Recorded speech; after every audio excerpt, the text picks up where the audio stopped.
by the sweat of my balls. Okay. Hey everybody, I'm Sam Haymartin. This is Growing Older Gay Kitchen Table, episode 38 for December 21st, 2025. The last episode before Christmas and second to last. I think we'll have one more this year. I'm not looking at a calendar right now in front of me, and I don't have my computer in front of me at this moment, so we're just going to trust that there's probably one more episode for the calendar year 2025. Welcome everybody. You're my favorite people, the LGBTQ plus community, and well, anyone else who dares to listen. You can hear us on the main podcast channels out there, which at the moment we are on Apple Podcasts, Spotify, and Substack. This is Kitchen Table, where I tell you once a week about what's going on at my kitchen table, as well as the kitchen table around the LGBTQ plus fishbowl. And sock monkeys here. I'm wearing my trademark leather vest. And we always like to start with the daily meme, which comes from our social media, which can be found on Facebook, Instagram, Threads, and Blue Sky. We don't do the X. I'm so sorry. And we have a daily meme plus photos of me and different information, posts, reposts, things that I find interesting that might appeal to the let's say seasoning LGBTQ plus person. And today's meme that's on our website right now as we speak is good insurance against the winter blues is a renewed commitment to social connection. I know a lot of people out there are probably going, well, duh, get out of the house. And that really is the thing we talk about when we get into the winter and the holidays. And we talked about the holidays the last couple of episodes and some of the survival techniques and some of the tricks of getting through the holidays, especially for us in the LGBTQ plus community. It can be a bit of a challenge for some, but this is just more of a general get through the winter because the days are shorter. It's dark more than not when we get off work. It's dark when we get up in the morning and go to work. It can be very isolating. We come home and it's dark. We don't want to go out and do anything. And so we've got a couple of bullet points here to talk about, which are diving into that meme just a little deeper. The first thing you want to do is avoid the isolation by getting out. Get out of the house. Go out to the movies. Go to dinner. Take a walk if you're in a place where you can do that. I'm very fortunate. Here in Phoenix right now, it's about 80 degrees outside today on this near Christmas day. And it's sunny. I'm looking out my window right now. It's gorgeous. I want to go for a walk. And I understand many of you don't live in a place like this. But bundle up. Go for a walk. Get out of the house. You want to have social connection. The next item on our list is invite friends or family over for a dinner or a movie night or a card night, just a social gathering. It doesn't have to be a big affair. Come up with some kind of maybe even a weekly thing where you have a couple of friends over for just some social time. Watch a movie together. Watch old episodes of Friends. It doesn't have to be spending money. If you're in a club or you like going out and taking classes for crafting, get out of the house and go find a class to take. Go do something. Now, if you have money, you can go spend it. Shopping at the mall is a wonderful thing to do during the winter nights. Find something to do that gets you in front of your community. And if you're service-oriented, why, you can do that too. Get out and be a service. It gives you an excuse to be somewhere once a week or once a month. I'm somebody who's in the recovery community, which means that I'm sober and that I go to meetings at places where they hold meetings for people in recovery. It's a good time to renew your commitment to going to meetings. If you're somebody who maybe doesn't go to as many meetings as you like, try not to be isolating at home. And the last thing on the list is go to the gym. I need to do that more often myself. That's one, I put that on there for myself because when it's winter time, I tend to be a lot less motivated to get up in the morning and go to the gym because it's dark and cold. When I get done with work, it's dark and cold. I don't want to go out, right? So this list today, this meme is as much to help coach myself on doing the right thing to really kind of stop isolating and get out of the winter doldrums or not get into them in the first place. So there's that.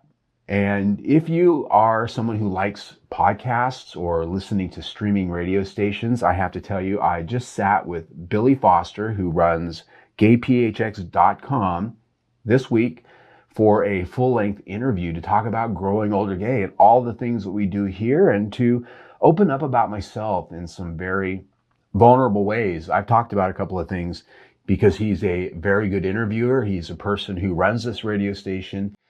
which is about community, about bringing our local Phoenix community together. And he spotlights people, he spotlights businesses, he spotlights events, and he spotlights different groups that are of service to the community and everything in between. It's a fun, very well produced podcast, and now a 24-hour streaming radio station that has content from our local community. And I got into the weeds a little bit there talking about GayPHX.com. They're on social media everywhere you can find. They are on all of the podcast networks that are out there. I listen to them on Apple Podcasts myself, but they are on the others. Once a week, they drop a new podcast. The one that I'm on will probably be in January, he said, right around the first of the year. Before I got into the weeds, he is an excellent interviewer. He dug deep into me and asked me all kinds of questions about what motivates me, what led to growingoldergay.com, and why I do this, and a number of other things I do in my extracurricular life besides work. Because, well, us gays, we tend to be really good at having lots of gigs, right? We have work, we have gigs, we have the side thing, we do this, and we're busy all the time. And we're going to do a podcast topic about that another day, but I invite you to check out gayphx.com. Very similar to KGay in Palm Springs in terms of what they offer to the community. It's a full-blown media destination. So check it out, gayphx.com. And we're actually going to be featured. That was the other part of my little spiel about this. Our podcast is actually going to be in the rotation on their streaming radio station. So you'll be able to listen to us there as well, in addition to everywhere else and the YouTube. So to get into our health bit, we haven't talked about a health issue in a while, or just a health topic. And I try to put content here that's actually valuable. So today I wanted to talk to you about PrEP 211. Now, if you're in the LGBTQ plus or primarily gay community or trans, you know about PrEP, or you've heard about it. And PrEP, of course, is the once-a-day pill, or now a periodic injection that can 99% and some change protect you from acquiring HIV. It's been around now for quite a while. I've been on it for over 8 years myself, taking the once-a-day pill. And because I test out there in the community for HIV at events and different venues a couple times a month, I talk to a lot of guys, have a very personal, intimate conversation about their status. And I almost always ask the question, are you on PrEP? And a lot of people are these days, but every once in a while, I still get somebody who says something to the effect of, well, I just don't have sex that much. Or I've even had a person say, well, I'm not that big of a whore. Well, my response to that usually is something like, well, don't you want to be?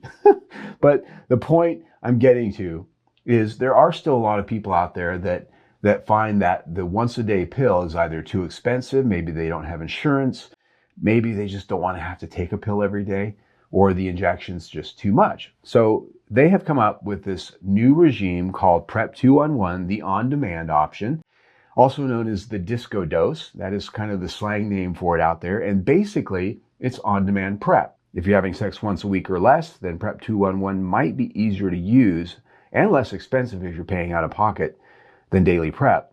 Basically how it works is this: following the numbers 211, you take 2 pills together 24 to 2 hours before anticipated sex.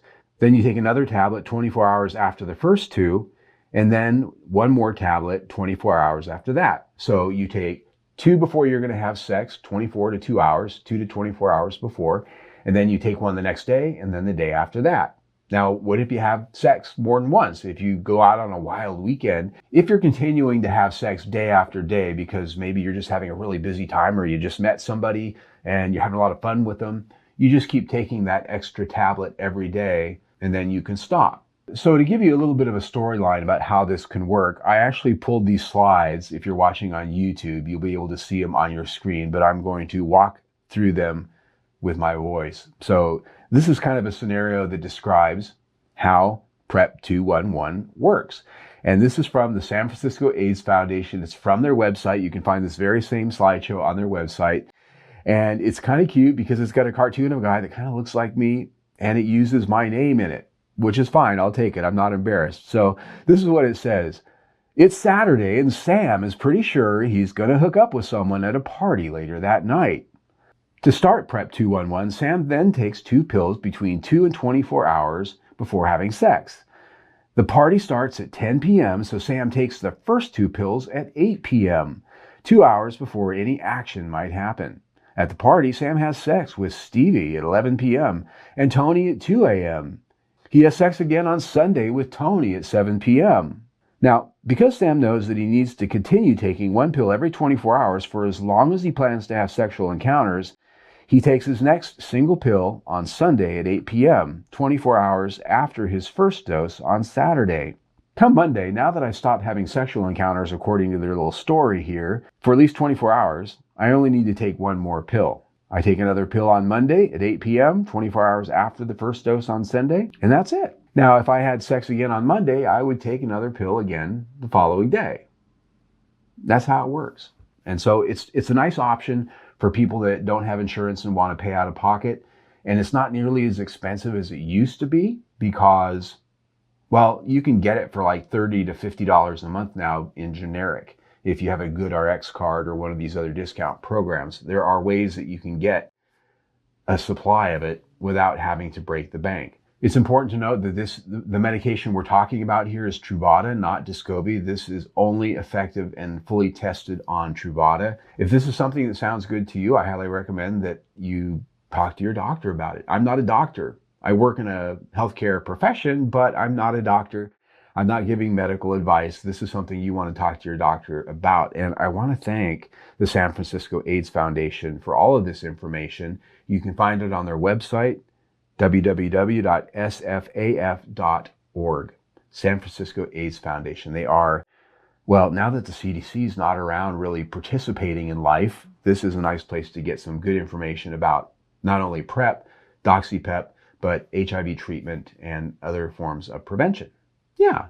So now that we've protected ourselves from all of the things that we can do, we've got PrEP, we've got DoxyPEP, and we're ready to go party, right? So let's talk about an event that's coming up. And this one I always forget to talk about until the last minute. And by last minute, I mean this is next year's event.